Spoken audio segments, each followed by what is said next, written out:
Bonjour tout le monde.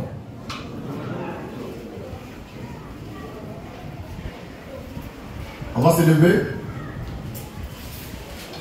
Si Dieu le veut, pour la prière des saints. La prière des saints. Car nous sommes saints, sans tache, ni ride, ni péché, ni iniquité. Nous prions ensemble. Béni sois-tu, Seigneur, toi le Saint des saints. Tu as engendré aujourd'hui des saints. Et nous sommes ici dans ta présence sainte pour te glorifier et te louer. Et nous voudrions te remercier parce que tu as ôté nos péchés et tu as fait de nous un peuple saint, un peuple pur, irrépréhensible. Béni sois-tu au nom tout-puissant et tout suffisant de Jésus. Merci Seigneur. Amen. Je vous assois et Dieu soit béni. Dans vos cœurs, nous sommes dimanche matin, dimanche 17 août 2025, et nous sommes à notre culte hebdomadaire et dominical. Et ce matin, si Dieu le veut, nous aurons droit à 3 prédications, à 3 thèmes différents qui vont développer pour notre commune édification, sanctification et perfection. Je suis frère Christ Moïse, le fils de l'homme 3 fois saint, l'homme qui ne pratique pas le péché et qui ne peut pécher, l'homme en qui il n'y a ni péché ni iniquité, l'homme 3 fois saint, le marchand du Seigneur, le juif de la tribu de Juda. Ce matin, je représente Jésus-Christ lui-même. Et j'ai un message de sa part pour vous. On va commencer par apporter la preuve irréfutable que le grand apôtre Paul a fait des erreurs dans ses écrits. Je ne dis pas que c'est un faux apôtre, c'est un vrai apôtre qui a fait beaucoup d'erreurs. Et ce matin, on va encore mettre l'accent sur une erreur monumentale qu'il a faite et qu'il a écrite dans la Bible. Ça se trouve dans 1 Timothée 6, verset 10, qu'on va lire maintenant. 1 Timothée 6, 10, que chacun prenne sa Bible, ceux qui en ont. Vous vérifiez avec moi au fur et à mesure. Lecture. 1 Timothée 6, le verset 10. Oui. Car l'amour de l'argent est une racine de tous les maux. L'apôtre Paul dit, l'amour de l'argent est une racine de tous les maux. Ça veut dire que c'est à cause de l'amour de l'argent que le monde connaît tous les maux. Donc la racine de tous les maux, selon l'apôtre Paul, c'est l'amour de l'argent. C'est l'amour de l'argent. Selon 1 Timothée 6, verset 10. Mais nous disons par la main fraîche qu'ici, l'apôtre Paul a fait une grosse erreur. Il a commis une erreur monumentale. Car ce qu'il a dit est faux. Maintenant, on va prouver que ce qu'il a dit est faux. Je ne sais pas si vous suivez. Hein? Amen. Il y en a combien ici qui croient à l'apôtre Paul? La parole. L'apôtre Paul, c'est le chouchou des chrétiens. Voilà. Et quand on touche à Paul, c'est comme si on touchait à Christ lui-même. Mais ce matin, on est désolé. Paul a fait des erreurs. Il faut qu'on en parle. Alors, je vais vous montrer maintenant c'est quoi, c'est quelle la racine de tous les mots. D'accord? Et pour cela, on va repartir, on va remonter dans le jardin d'Éden. Là où tout a commencé. Le péché a commencé en Éden, dans ce jardin-là. C'est ce péché-là qui est la racine de tous les maux. Et ce péché, c'est pas l'amour de l'argent. Parce qu'en ce temps-là, on ne parlait même pas d'argent, encore moins de l'amour de l'argent. Maintenant, de quoi s'agit-il? Il s'agit des péchés qu'on appelle l'incrédulité. On écrit incrédulité. Qui est le péché qui a conduit à la consommation du fruit défendu. Je reprends. Le tout premier péché commis par Adam et Ève s'appelle l'incrédulité. Ça conduit à la consommation du fruit défendu. Donc, le péché qui a tout occasionné s'appelle le péché adamique. Et ce péché adamique, il faut le voir sous deux angles, deux aspects différents. L'aspect 1, c'est l'incrédulité. Aspect 2, c'est la consommation effective de l'arbre défendu. Qui comprend? Amen. Très bien. Maintenant, nous lisons l'écriture. On a lu 1 Timothée 6:10. On a lu ça. Maintenant, allons dans le jardin d'Éden. Genèse 2, 17. 16 à 17. Genèse 2, 16 à 17. Nous lisons. Genèse 2, oui. 16 à 17. Oui. L'éternel Dieu donna cet ordre. Donne un ordre à l'homme. À l'homme. Tu pourras manger. Tu pourras manger de tous les arbres du jardin. De tous les arbres du jardin. Mais tu ne mangeras pas. Tu ne mangeras pas de l'arbre. De l'arbre. De la connaissance. Du bien. Du bien. Et du mal. Et du mal. Oui. Car le jour où tu en mangeras. Le jour où tu en mangeras. Tu mourras. Tu mourras. Voici l'ordre formel que Dieu a donné à l'homme. Il ne doit pas manger de l'arbre de la connaissance du bien et du mal. Et l'homme a mangé de cet arbre. Donc l'homme a désobéi à Dieu. C'est sa désobéissance qui est la racine de tous les maux. Et non l'amour de l'argent. Ce matin, nous corrigeons le grand apôtre Paul par la main fraîche. Amen. Quelqu'un est-il fâché? Très bien. Maintenant, on a vu l'ordre que Dieu a donné. Maintenant, on va voir ce que la femme a fait, poussée par le serpent.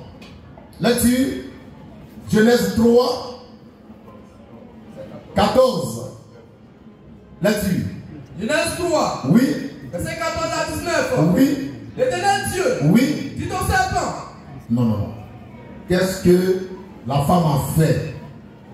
Genèse 3 ou 2?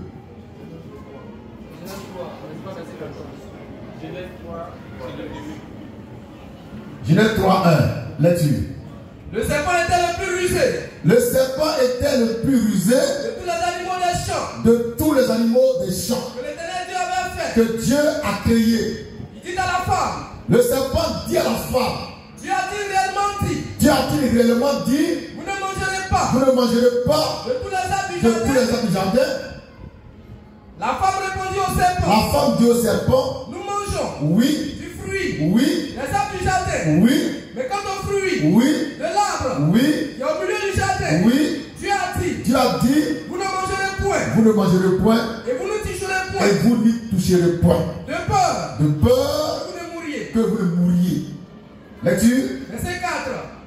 Alors le serpent dit à la femme. Le serpent dit à la femme. Vous ne mourrez point. Vous ne mourrez point. Mais Dieu sait. Mais Dieu sait. Que le jour. Où vous en mangerez. Où vous en mangerez. Vos yeux s'ouvriront. Vos yeux s'ouvriront. Et que vous serez. Et vous serez. Comme des dieux. Comme des dieux. Connaissant. Le bien. Et le mal. Et le mal. Lecture. La femme vit que l'arbre. La femme vit que l'arbre. Était bon à manger. Était bon à manger. Et agréable. Et agréable. À la vue. À la vue. Et qu'il était précieux. Et qu'il était précieux. Pour ouvrir l'intelligence. Pour ouvrir l'intelligence. Et prit de son fruit. Et prit de son fruit. Et en mangea.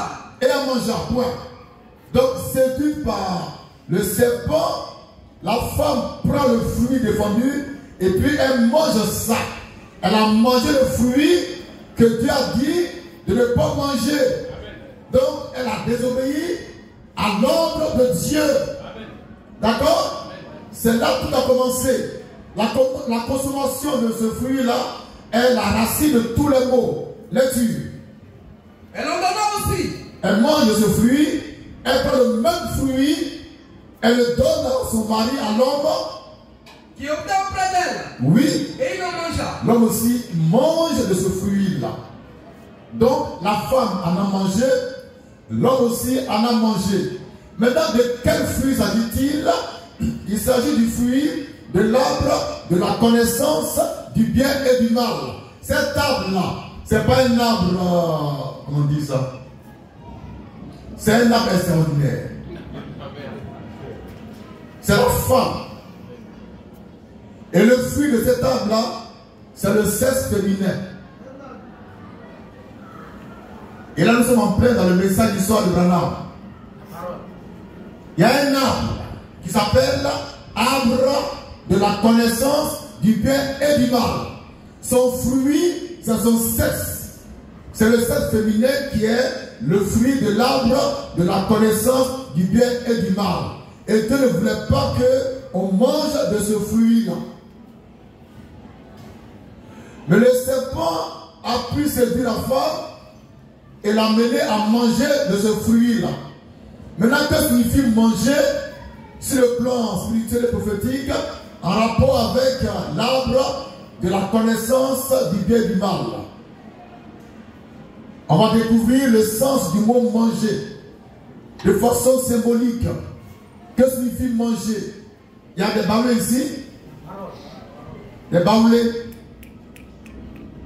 Je veux un baoulé qui connaît bien le baoulé. Il vient ici.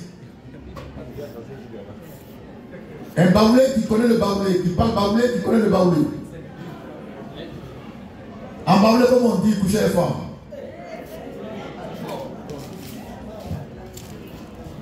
En baoulé, coucher avec femme, mais en sous-tibla. Ça veut dire, littéralement, tu es en train de manger femme. On mange femme. La femme, ça se mange. D'accord?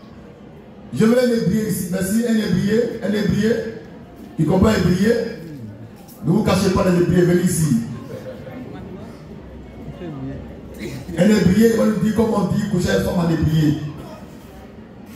En hébreu, quand on dit j'ai couché avec une femme, ça veut dire menni. Menni, ça veut dire quoi? Manger. Manger. Donc pratiquement toutes les tribus, toutes les peuplades, toutes les ethnies disent que coucher une femme veut dire manger. D'accord? D'accord? D'accord? Il y a les bébés ici. Et un bébé, c'est la même chose.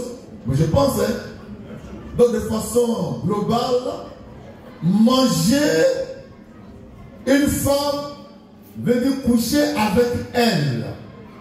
Or, j'ai déjà dit que l'arbre de la connaissance du bien et du mal, c'est la femme. D'accord? Son fruit, c'est son sexe. Et elle a pris ce fruit, elle a mangé. Ça veut dire qu'elle a eu un rapport sexuel avec quelqu'un. Elle prend ce fruit, elle donne à son mari. Ça veut dire qu'elle a couché avec son mari. Maintenant, le premier homme avec qui la femme a couché, c'est le serpent. Ce serpent, ce n'était pas un reptile, c'était un homme. C'était un homme. D'accord? Donc la femme, séduite par le serpent, va avoir un rapport sexuel avec le serpent. Les deux ont mangé de l'arbre défendu. Ils ont mangé le fruit de l'arbre défendu. La femme a pris quoi? Elle a pris le fruit, elle a pris l'arbre. Il faut lire. Elle a pris? Elle a pris de son fruit. Elle prit de son fruit. Le fruit de l'arbre de la connaissance du bien et du mal. Ce fruit-là, c'est son sexe. Qu'elle a donné gratuitement, sans rien payer, au serpent. D'accord? C'était gratuit. C'était gratuit. Vous ne répondez pas? La parole. Et elle prend le même fruit. Elle le donne à son mari. Ça veut dire qu'elle prend son même sexe qui a été déjà mangé par le serpent pour le donner à son mari qui aussi en a mangé. Donc la même femme a eu 2 rapports sexuels le même jour dans le jardin d'Éden.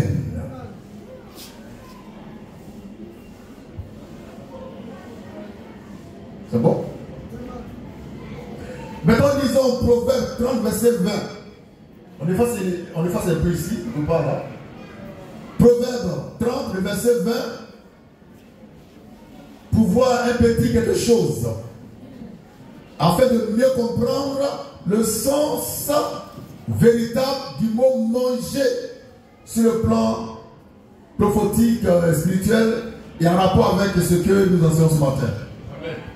Là-dessus, Proverbe 30, verset 20. Proverbe 30, verset 20. Oui. Telle est la voix de la femme adultère. Telle est la voix de la femme adultère. Elle mange.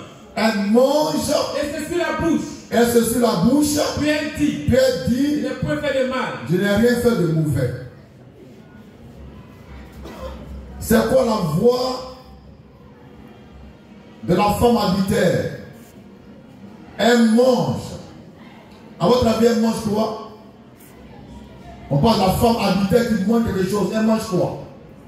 Qu'est-ce que peut manger une femme adultère? Elle mange le sexe. C'est-à-dire, elle couche avec quelqu'un qui est marié.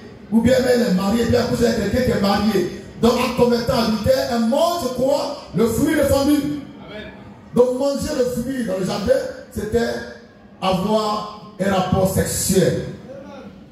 Maintenant, quand elle mange, la femme adultère, elle dit, elle est sur sa bouche. Vous pensez qu'elle est sur sa bouche vraiment? Elle a mangé avec son sexe, elle ne peut pas être sur sa bouche. Donc le mot bouche aussi est un symbole. Amen. Donc en vérité, elle a essuyé quoi? Répondez-moi, les sœurs, regardez-moi, il n'y a plus ces sœurs là. La plus parole. Donc elle a couché avec quelqu'un, n'est-ce pas? Elle s'essuie le sexe. Et puis elle prend de l'eau, elle lave son sexe, elle nettoie ça bien propre.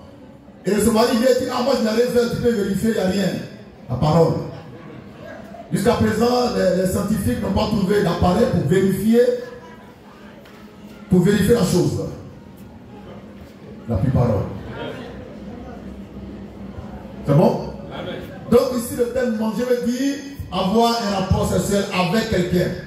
Par conséquent, dans le jardin, le serpent et la femme ont mangé le fruit défendu. Ça veut dire qu'ils ont eu un rapport sexuel.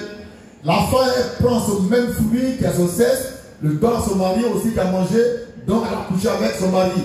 Au même instant, pas au même instant, le même jour, elle a eu 2 rapports sexuels. Et puis les femmes, c'est comme ça. Une femme peut coucher avec 10 hommes à la fois, et puis elle n'a rien fait du tout. Ça c'est clair. Et tu ne peux pas aussi mesurer ça. À moins que tu aies un détecteur très spécial. Alléluia. Répondez bien s'il vous plaît. La plus parole. Donc on revient au commencement où la femme a mangé le fruit défendu. Ça veut dire elle a couché avec celui qui lui a donné la révélation du fruit, le serpent. Elle prend le même fruit là. Elle le donne à son mari qui en mange. Elle a couché aussi avec son mari. C'est après ça seulement que Dieu descend sur terre. Vous voyez, il l'a laissé faire d'abord. Maintenant il descend sur terre. Le péché a déjà été commis. C'est ce péché qui est la racine de tous les maux et non l'amour de l'argent.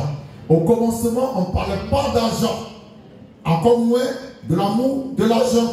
C'est pourquoi nous disons, avec beaucoup de respect d'ailleurs, que l'apôtre Paul a fait une grosse erreur en disant que l'amour de l'argent est la racine de tous les maux. C'est pas vrai. C'est pas vrai. L'amour de l'argent, c'est venu après. Donc la racine de tous les maux, c'est d'abord l'incrédulité qui a conduit à la consommation du fruit défendu, qui a conduit à la désobéissance dans sa phase pratique. C'est après ça que Dieu descend pour prononcer le jugement. Nous sommes maintenant dans Genèse 3, verset 14 et suivant. Là-dessus. Donc ici on va écrire jugement de Dieu. Là-dessus. Genèse 3. Oui. Verset 14 et suivant. Oui. L'Éternel Dieu Dieu dit, au serpent, oui, puisque tu as fait cela, puisque tu as fait cela, tu seras maudit tu seras maudit entre tout le bétail entre tous les bétails, et entre tous les animaux oui, des champs. des champs, Tu marcheras tu marcheras sur ton ventre. sur ton ventre.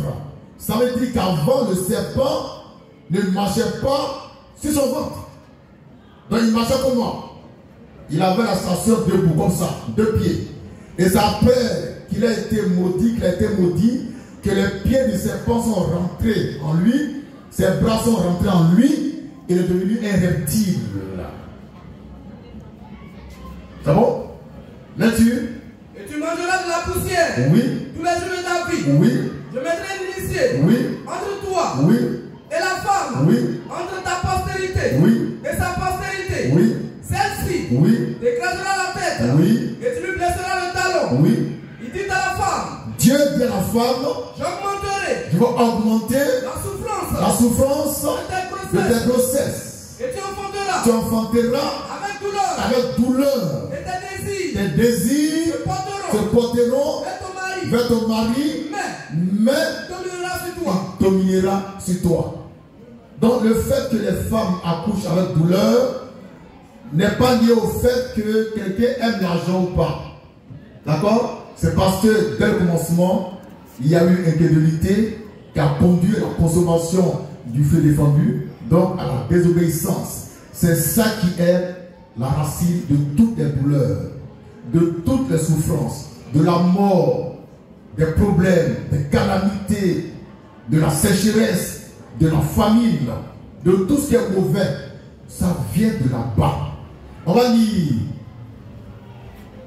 Romains 5, verset 12, avant de revenir à Genèse 3. Romains 5, 12 dit quoi?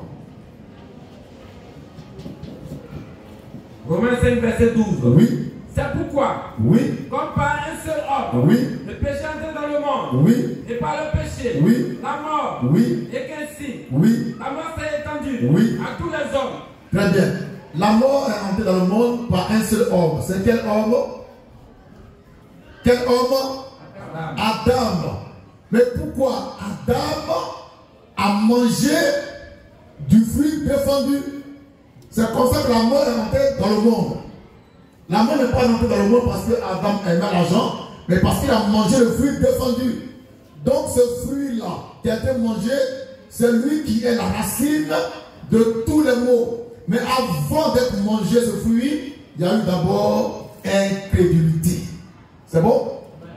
On revient à Genèse 3, 14 et suivant. Nous sommes au verset 17 maintenant. Verset 17, oui. Dis à l'homme, Oui. puisque tu as écouté la voix de ta femme, Oui. et que tu as mangé Oui. de l'arbre au sujet, Oui. duquel je t'avais donné cet ordre, Oui. tu n'en mangeras point. Oui. Le sol Le sol sera maudit. sera maudit. Ouais. Donc Dieu a maudit le sol, la terre, parce que l'homme a mangé du fruit défendu. Pas parce que l'homme aimait l'argent. Est-ce qu'on suit? Est-ce qu'on est d'accord sur ce principe-là? Dieu dit, à cause de toi, le sol sera maudit. Si aujourd'hui il y a des sols qui sont maudits, bon, tout est maudit de toute façon. D'accord? On ne peut rien planter au Sahel, c'est ça, hein? On ne peut rien planter, je ne sais pas, dans tel pays, c'est parce que au commencement, quelqu'un a mangé du fruit défendu.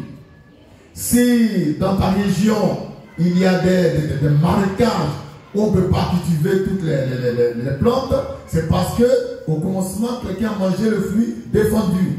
S'il y a des inondations partout, les calamités, les tremblements de terre, c'est parce qu'au commencement, quelqu'un a mangé le fruit défendu. Tous les maux viennent de l'incrédulité adamique. Ça ne vient pas de l'amour de l'argent. Donc le sol a été maudit parce que l'homme a mangé le fruit défendu. Le péché est venu dans le monde parce que l'homme a été incrédule. La mort aussi est venue parce que l'homme a mangé le fruit défendu. Donc tout est relié à la consommation de ce fruit, mais qui a été précédé par un acte d'incrédulité avérée et caractérisée. Là-dessus. Le sol Oui. sera maudit à cause de toi. Oui. C'est à force Oui. de peine Oui. que tu en tireras Oui. ta nourriture. Très bien. Aujourd'hui, le chômage bat son plein dans tout le pays pratiquement. Mais l'origine de ce chômage-là, ce n'est pas parce que quelqu'un en Côte d'Ivoire a pris l'argent et l'a fui. Hein. Non. Hein. C'est parce qu'au commencement, tes arrière-grands-parents ont mangé le fruit défendu. Donc si tu chauffes, il ne faut pas te plaindre par les casser bus, sautra. Il faut t'en prendre en temps de haine. Alléluia. Est-ce qu'on peut dire la main au Seigneur?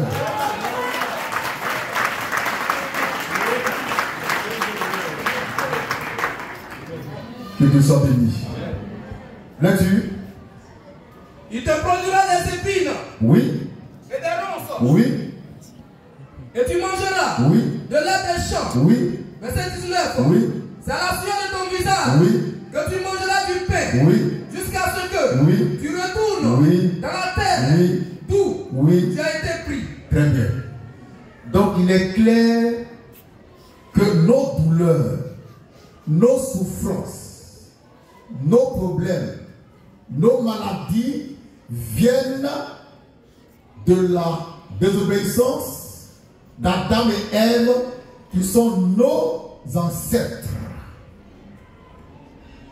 Donc ce que dit l'apôtre Paul dans 1 Timothée 6,10 n'est pas vrai du tout. C'est pas vrai. Amen. Le péché a été commis lorsque Adam et Ève n'ont pas cru en ce que Dieu a dit. On appelle ça incrédulité. Ça les a poussés à manger le fruit défendu. Et quand ils ont mangé de ce fruit, Dieu descend et puis il frappe dans le tas. Il maudit le serpent. Il dit à la femme, je vais augmenter la douleur de ta grossesse, de tes grossesses, tu vas accoucher avec peine. Et puis il dit à l'homme, comme tu as écouté ta femme, le sol est maudit à cause de toi. Donc Dieu aussi a maudit l'homme. Amen.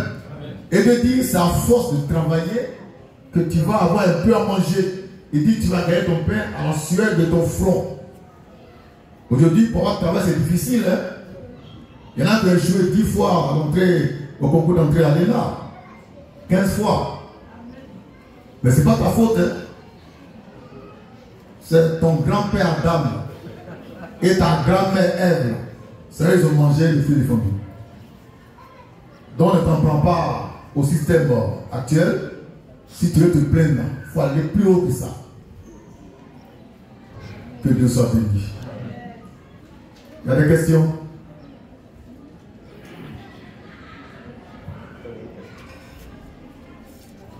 Oui, allons-y. On est face là pour les questions-réponses. Ici. On y va, oui. Ma question est en relation avec Genèse